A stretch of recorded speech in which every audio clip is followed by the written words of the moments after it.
سے آدم ہنس دیا کرتے، فرماتے چل ٹھیک ہے موج کر۔ وقت گزرتا گیا، بوڑھا ہو گیا، لوگ اس کی آواز کے دیوانے تھے، گلے کی آواز بڑا سریلی تھی، وہ اب دھیمی پڑ گئی۔ وہ جو اسے سنتے تھے وہ کسی اور کو سننے لگے۔ گھر میں بھی جب تک پیسے آتے تھے تب تک تو گھر میں بھی بڑی قدر تھی، اب جب گھر میں کچھ نہ دیا تو بچوں نے بھی نکال دیا۔ حالت یہ ہوئی کہ قبرستان جا کے بیٹھ گیا، مکھیاں بھنکتی ہیں، پہننے کو کپڑا کوئی نہیں، کھانے کو روٹی کوئی نہیں۔ میرے شیخ، میرے غوث اعظم اس گلی سے گزرے، جب غوث اعظم گزرے تو اس کی حالت دیکھی تو محبوب پاک کا وہ طریقہ یاد آ گیا، سلام اس پر کہ جس نے دشمنوں کو بھی کوائیں دی، سلام اس پر کہ جس نے گالیاں سن کر دعائیں دی۔ تو حضور غوث اعظم گھر گئے، غلام کو بلایا، فرمایا 100 دینار لے جا، اس گویے کو دیا، بتانا نہ کس نے بھیجے، دے کے لوٹ آنا۔ وہ کہتا میں گیا تو بڑی بری حالت، پھٹے ہوئے کپڑے، خستہ حالی، جا کر کے 100 دینار دیے، میں نے کہا لو، اس نے آ کے کھولی تو بڑھاپے سے بری حالت، بیماری، ذوف۔ کہنے لگا کس نے بھیجے ہیں؟ تو میں نے کہا مجھے پہنچانے کا حکم ہے، بتانے کا نہیں۔ تو کہتے اس کی آنکھوں میں آنسو آ گئے، کہنے لگا میں بھی سارے بغداد کو جانتا ہوں، مجھے پتا ہے اس حالت پہ اگر مجھ پہ کوئی کرم کر سکتا ہے تو وہ عبد القادر جیلانی ہے، مجھے بھی پتا ہے، میں بھی جانتا ہوں اس حال میں گرے ہوئوں کو تھامنا اگر کسی کا طریقہ ہے تو وہ غوث اعظم کا ہی ہے، وہی مجھ پہ کرم کر سکتے ہیں۔ کہتے میں خادم، کہتے میں دے کے آیا تو وہ میرے پیچھے پیچھے چلنے لگا۔ حضور غوث اعظم پڑھا رہے تھے تو سامنے آ کے کھڑا ہو گیا، نظر اٹھائی آپ نے، فرمایا میں کیا خدمت کر سکتا ہوں؟ چیخ ماری اس نے، رویا، قدموں میں گرا، کہنے لگا عبد القادر تو میرے نبی کا سچا وارث ہے، تو سچا وارث ہے نبی پاک صلی اللہ علیہ وسلم کا۔ میں ساری زندگی مخالفت کرتا رہا اور جب میرا کوئی نہ بنا تو میرا بن گیا، اب مجھے بتا کہ اس بڑھاپے میں توبہ کروں تو اللہ قبول کر لے گا؟ تو غوث اعظم فرمانے لگے تو سچے دل سے توبہ کر، اللہ تیری توبہ بھی قبول فرمائے گا اور تجھے اپنے نیک بندوں میں شامل بھی فرمائے گا، شرط یہ ہے کہ سچے دل سے کہا۔ حضور غوث پاک کے پاس بی بی آ گئی، اس نے کہا حضور بے اولاد ہوں، میرے محلے میں ایسی عورتیں بھی ہیں جنہیں اللہ نے 14 بچے دیے، میں بے اولاد ہوں، اولاد بڑا میٹھا پھل ہے، تو میرے آنگن میں اگر ایک پھول کھل جائے تو میرے گھر میں بھی خوشبو پھیلے گی، میرے گھر میں بھی کوئی بچہ روئے گا تو میرا گھر بھی رونق والا ہو جائے گا۔ تو حضور میری ساس اب کہتی ہے رکھنا نہیں، اسے طلاق دے دینی ہے۔ میرا خاوند مجھے کہتا ہے میں مجبور ہوں، میں نے بڑا عرصہ تجھے نبھایا ہے، تو حضور میں غریب ہوں، میرے پہ نظر کرم ہو جائے، میرے لیے دعا کرے، میرا مالک مجھے ایک بیٹا دے دے۔ یوں ہاتھ اٹھائے غوث اعظم نے، اے اللہ تیری بندی تیرا بندہ سمجھ کے آئی ہے، کیا لفظوں کا حسن ہے، کیا جملوں کی تاثیر ہے، اے اللہ تیری بندی تیرا بندہ سمجھ کے آئی ہے تو مہربانی کرنا، جو تو نے اس کے دل میں ڈالا ہے وہ اسے عطا بھی فرما دے۔ لفظوں کا، جملوں کی ترتیب دیکھیں، جو تو نے اس کے دل میں ڈالا ہے اسے عطا بھی کر دے۔ تو عاطف غیب سے ندائی عبد القادر اس کے نصیبے میں ہی نہیں، مقدر میں نہیں۔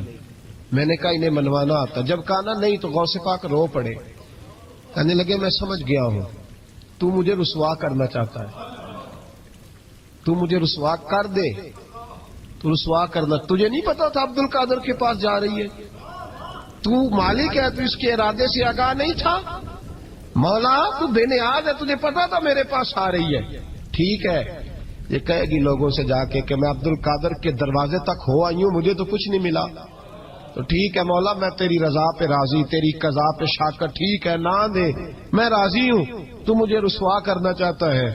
بس ابھی دعا ہو ہی رہی تھی کہ عاطف غیب سے ندائی عبد القادر تو بول کتنے بیٹے دوں، تو بول نہ کتنے بیٹے دوں، خدا کے فضل سے ہم پر ہے سایہ غوث اعظم کا، ہمیں دونوں جہاں میں ہے سہارا غوث اعظم کا۔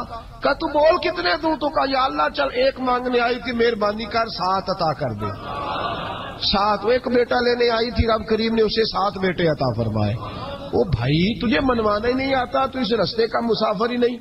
حضور غوث اعظم رضی اللہ تعالیٰ عنہ فرماتے میں تقریر نہیں کرتا تھا، تعلیم مکمل کر لی، بات نہیں کرتا تھا، میں کہتا تھا میں کیسے لوگوں کے سامنے واز کروں. کہتے ہیں مجھے خواب میں مصطفیٰ کریم کا دیدار نصیب ہوا.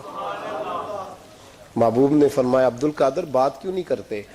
میں نے کہا حضور یہ عربی لوگ ہیں، فصیح و بلیغ ہے، ہر آدمی بات سمجھتا ہے، تو میں کس طرح اتنے مجمع میں بولوں گا؟ بڑا مشکل کام ہے، ہر آدمی کی ذہنی سطح کے مطابق کیسے بات کروں گا؟ کہتے ہیں مصطفیٰ کریم نے فرمایا منہ تو کھولو ذرا. کہتے ہیں میں نے منہ کھولا تو حضور نے 7 دفعہ لعاب دہن میرے منہ میں ڈال دیا. فرمایا اب تو بولتے جانا اور میری برکتیں تیری مدد کرتی جائیں گی. آپ فرماتے ہیں اگلی شام میں سویا تو مولا علی شیر خدا بھی آ گئے، تو فرمانے لگے عبد القادر منہ کھول نہ بیٹا، تو میرا بھی ہے. کہتے ہیں میں نے منہ کھولا تو حضرت علی نے 6 دفعہ لعاب دہن ڈالا. میں نے کہا حضور آپ نے 6 دفعہ ڈالا ہے. تو خواب میں حضرت علی فرماتے ہیں، کہتے ہیں بیٹے میں نبی پاک کے برابر تو نہیں نہ ہو سکتا، میں نبی پاک کے برابر، حضور نے 7 دفعہ ڈالا ہے تو 6 دفعہ اس لیے ڈالا کہ میں حضور کے برابر. صحابہ تو خواب میں بھی آ کے کہتے ہیں ہم نبی کے برابر نہیں، تو کیسے نبی کے برابر بن گیا؟ وہ تو خواب میں بھی آ کے کہتے ہیں کہ ہم حضور کے برابر ہیں، تو زندگی میں دعوے کرتا پھرتا ہے. حضور غوث اعظم فرماتے ہیں بس پھر چھوٹی سی مسجد، اور اس میں نے تقریر شروع کی. میں اکیلا ہی چلا تھا جانب منزل مگر، پھر لوگ ملتے ہی گئے، پھر کارواں بنتا گیا. فرماتے ہیں چھوٹی سی مسجد، پھر مسجد بڑی ہوئی، پھر مجمع بڑھ گیا. فرماتے ہیں پھر جامع مسجد، پھر مجمع وہاں بھی کم پڑ گیا. پھر بغداد کی عیدگاہ وہ بھی بھر گئی تو صحرا میں جا کے خیمے لگ گئے. کہتے ہیں تقریر ہوتی تو ہزاروں کا مجمع، ہزاروں کا. ملا علی قاری کہتے ہیں غوث اعظم کے اجتماع میں 70 ہزار لوگ شریک ہوتے تھے. ہزاروں علماء کاغذ قلم لے کے بیٹھے ہوتے تھے کہ غوث پاک جو باتیں بیان کریں گے تفسیری نقطے ہم نے نوٹ کرنے. اور حضور غوث اعظم کو اللہ نے یہ کمال دیا تھا، کمال، یہ آپ کی کرامت تھی کہ بغیر سپیکر کے بولتے تھے. جیسی سمجھ پہلے والے کو آتی تھی ویسی آخری والے کو آیا کرتی تھی. تو حضور غوث پاک رضی اللہ تعالیٰ عنہ نے لوگوں کو بڑا نوازا. ایک شخص آیا، اس نے آ کے کہا حضور میرے ابا جی میں آپ کا مرید ہوں، عقیدت مند ہوں. رات میں نے باپ کو خواب میں دیکھا ہے، تو دوزخ کی آگ میں جل رہا ہے. میرا فوت ہونے والا باپ میں نے بڑی تکلیف میں دیکھا ہے. تو غوث اعظم رضی اللہ تعالیٰ عنہ فرمانے لگے میرے مدرسے میں آیا کرتا تھا، میری خانقاہ میں آتا تھا، میری محفل میں بیٹھتا تھا، حلقہ ذکر میں رہتا تھا. تو اس نے کہا حضور کبھی کبھی آتا تھا، کبھی کبھی. غوث اعظم نے مصلی بچھا لیا، کہا یا اللہ تیرا وعدہ نہیں کہ جو اہل اللہ کے مجالس ذکر میں بیٹھے گا تو اسے شکی نہیں کرے گا، اسے صحیح. اور یہ مسلم شریف کی حدیث ہے. دلیل کیا ہے مسلم شریف کی حدیث؟ نبی پاک علیہ السلام نے فرمایا جو ذکر کرنے والوں کی مجلس میں خالی بیٹھ جائے اللہ تبارک و تعالی اسے بھی سعادت عطا فرما دیتا ہے. اگر شکی ہو بدبخت ہو تو اللہ اسے نیک بخت فرما دیتا ہے. تو حضور غوث اعظم حضور کی اس دعا کا وسیلہ دینے لگے، یا اللہ تیرا وعدہ نہیں تھا، وہ یہاں آیا کرتا تھا تو خدا بندہ اس کی قبر پہ عذاب. وہ شخص کہتا ہے میں گھر میں جا کے سویا، دوبارہ میرے ابا جی ملے تو مجھے کہنے لگے بیٹا عبد القادر کے پاس جاتے رہنا، عبد القادر کے پاس جاتے رہنا، جو ان کی مجالس میں جاتا ہے اللہ اس سے بڑا ہی راضی ہوتا ہے، وہاں جاتے رہنا. تو بھائی ان لوگوں کو رب کریم کا منانا آتا تھا. غوث اعظم مزدوروں کی طرح دین کا کام کرتے تھے. میں نے بڑا سوچ سمجھ کے فکرہ کہا، مزدوروں کی طرح.